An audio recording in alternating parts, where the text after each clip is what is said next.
Hello, and welcome to my presentation about my advocacy plan for LME 448 at Western Kentucky University.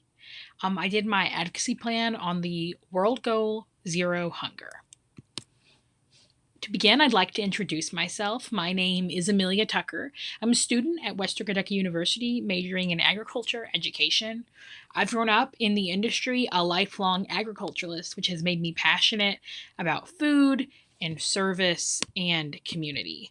Global hunger is an issue that impacts us all, and it will take everyone to feed our fellow citizens. To begin my presentation and exploration in LME 448, we started with the Explore section. And in the Explore section, I went through multiple different issues and ideas surrounding hunger. And so, what I kind of came to the conclusion of is that hunger is a human issue, it doesn't impact any specific area.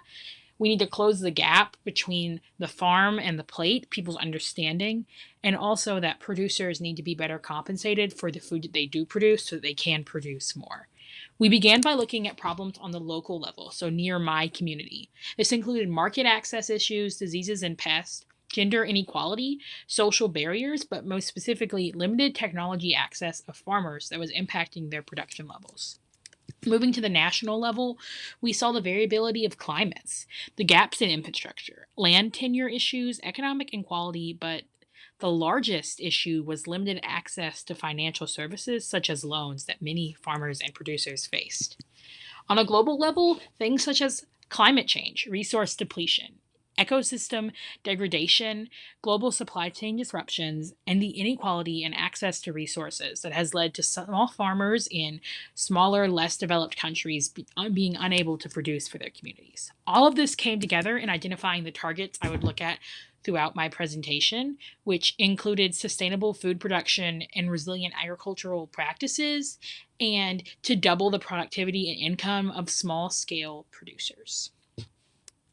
And so after I explored, then I began to interpret the information I had found, which led me to these interpretations. The first one being that hunger affects everyone.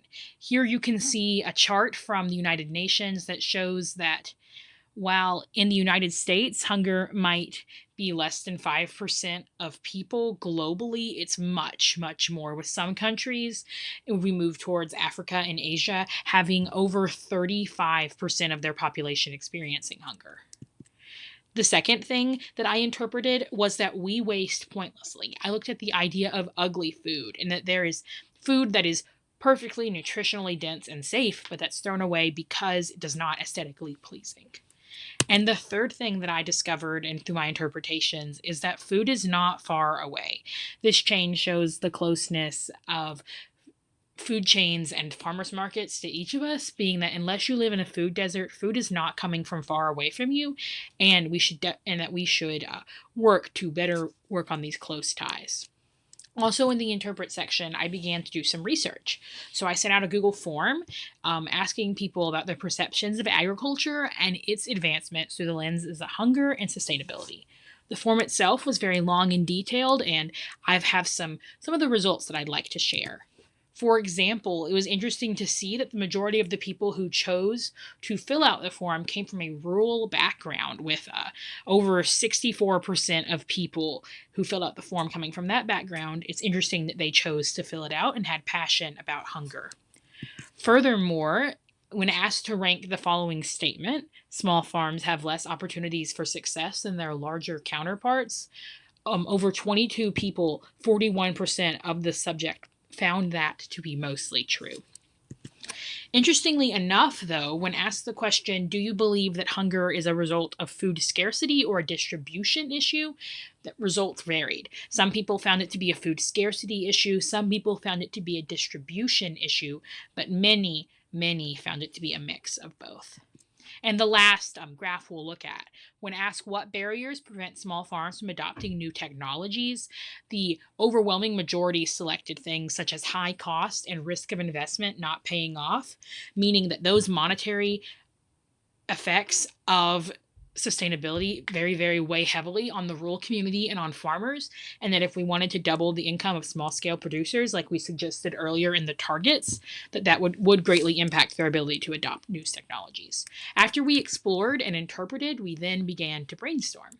And it started with some possible steps that the average person would be able to take eventually to be able to solve the hunger crisis. Before the average person could take steps, we'd need steps that us as a people and us as a country and as a nation and as a world could take. And this included making sure inputs were affordable, increasing the access to local foods, and increasing the training for local producers, and having the rural transfer network be improved, meaning that it would make it easy for food to be safely transported from where it was produced to where it was going.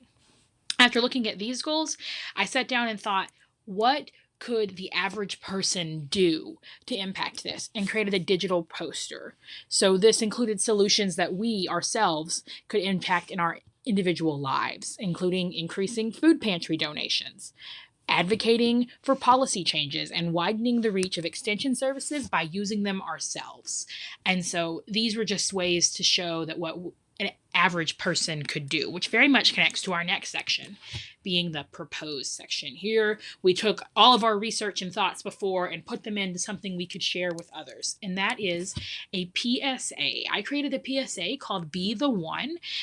You can see the main logo for it here. And it's all about the fact that we all know someone who is impacted by hunger. The numbers that I found and used in the PSA is that 1 in 11 are impacted by it. And also that we can all make small changes to stop hunger, and we all have the chance to be the one who does it. So in my PSA, I suggested some solutions that other Kentuckians and Americans and even global citizens could make, including being an active role in their community, donating to local food pantries, and just being aware of the needs of those around us. If we strive not to live selfishly and strive to live with the thoughts of others around us, we have the opportunity not only to impact hungry citizens, but also to impact the producers who are creating the food that we need to eat and the food that our starving counterparts also need. To continue and conclude, hunger is rampant in our world. As individuals, we get to make choices that will not only support people who experience hunger, but support the producers who work on the front lines and in the fields to combat this epidemic. Being able to look at all of this in this course and be able to walk through the steps of this has helped me to become more confident in my own ability to advocate for hunger and agriculture as an industry, but also to be able to apply that in other areas of my life. Thank you for taking the time to look into my presentation and for hopefully looking at what you've learned about hunger and being able to make an impact in wherever you're from, in your own communities. You can view my references and learn more about how you can be the one to stop hunger on my advocacy plan. Once again, thank you for listening and for your time, and I hope you have a wonderful rest of your day.